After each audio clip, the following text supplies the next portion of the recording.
My name is Clet Wandui Masiga. I'm working on this sorghum for my PhD work. Basically what I'm looking for is the genes that are responsible for striga resistance and drought tolerance in sorghum, using one of the most modern tools called the genome-wide association mapping. I got this particular line called being SAP 173 from Professor Andrew Patterson of the University of Georgia.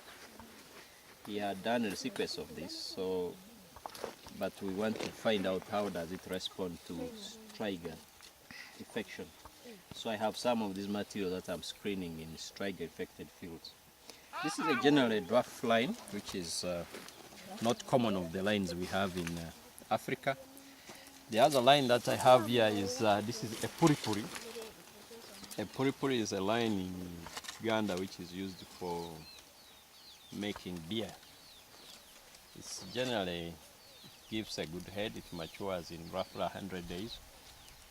And it is moderately resistant to striga, so we want also to compare and see if it can help us to get the genes we want. The birds like it so much, the same way they like this particular line. You can see that those we did not cover were completely eaten up by the birds, and we managed to rescue a few, like these ones which we covered. Now you can see that most of these as well have been eaten up. You can hardly even see any seed. But when you get the one that we have covered, there's a reasonable head and enough seed. But still, you know, you would find birds entering inside here, they still want to eat what is in there. So, but at least we have some heads which we can use for measuring. Now we have some lines like this. These are lines that came from colleagues in China. Birds don't like them so much because the grain is completely covered by a groom, and they are generally yellow. Then we have here a sorghum line which is very, very important. This line has had the whole of its genome sequenced. It's by a group led by Professor Patterson. I visited him and he provided me with some seed, so I'm multiplying and I have enough seed. Birds like it so much. The advantage with it is also relatively short, so it is very resistant to lodging, and I think farmers even in this area would prefer it. So we have now enough seed which we can use for most of our research work. Then we have lines which are so tall, like of course this particular one, birds like it so much. You can see they have eaten it off. We have other lines from China like this. This is open pollinated, generally gives a big head.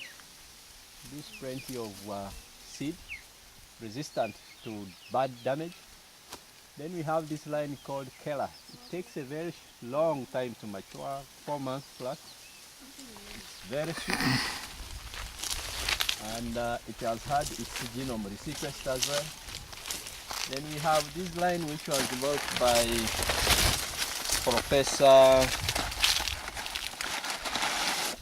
Professor Abdullah Muhammad in Sudan. It is its parent is Wad Ahmad, and this particular one was named the Acereka W2.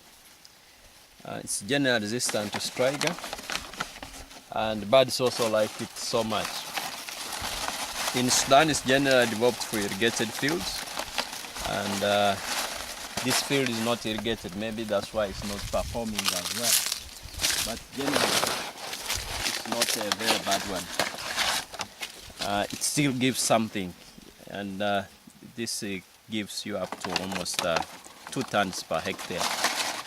Then we have other lines which are interesting. The hybrid line from China.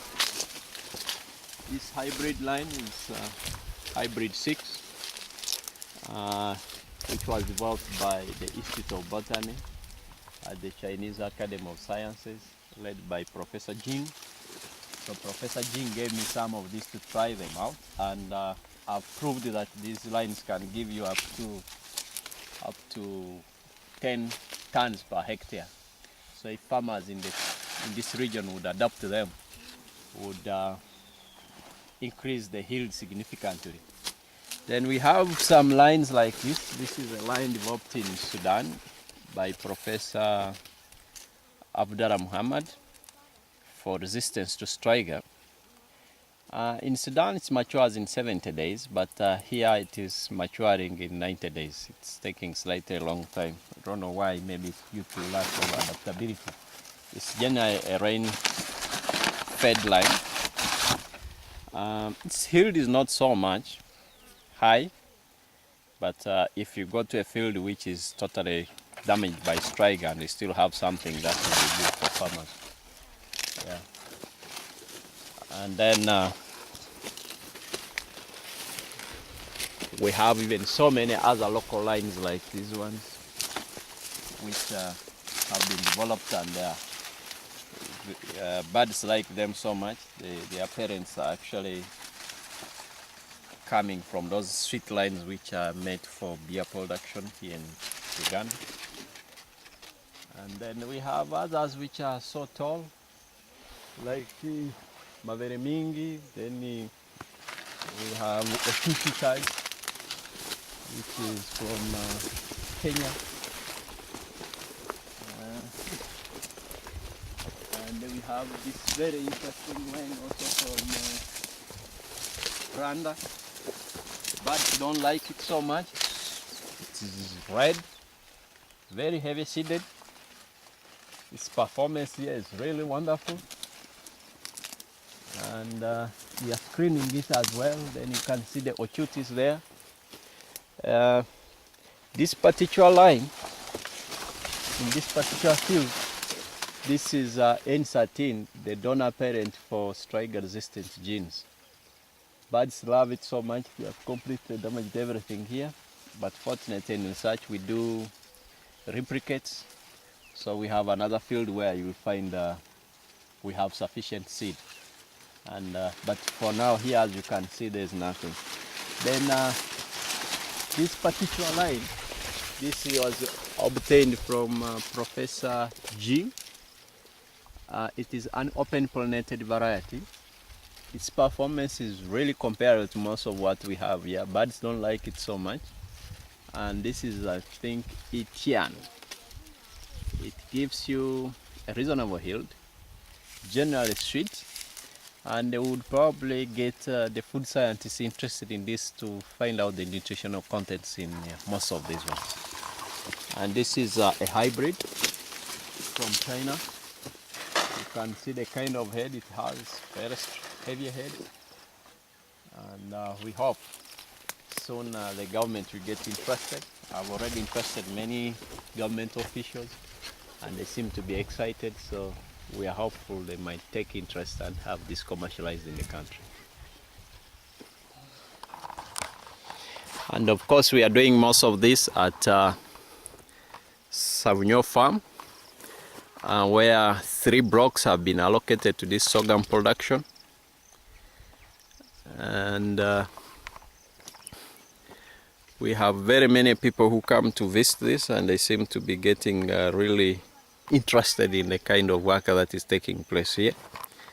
And this is the kind of contribution that the private sector is trying to help the governments in increasing availability of the best food or high yielding varieties of food available to the farmers.